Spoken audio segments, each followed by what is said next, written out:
Walang trabahong madali. Wala kang karapatang maliitin yung trabaho ng iba. Yung iba sasabihin, gwardiya lang naman yan, rider lang naman yan, construction worker lang naman yan, gasoline boy lang naman yan, fast food crew worker lang naman yan.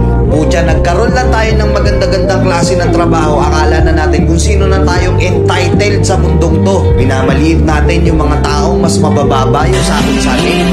Pagkakaalam ko kasi, wala kang karapatang maliitin o matahin yung trabaho ng iba hanggat nagtatrabaho sila ng marangal. Walang trabahong madali. Lahat nagdadaan sa hirap. Lahat nagsasakripisyo. Kaya kung iniisip mong porket maganda-ganda yung trabaho mo, malaki-laki yung sinasahod mo, mamaliitin mo na yung mga trabaho ng mga taong nagtatrabaho na mas maliit yung sahod sa'yo. Mag-isip-isip ka.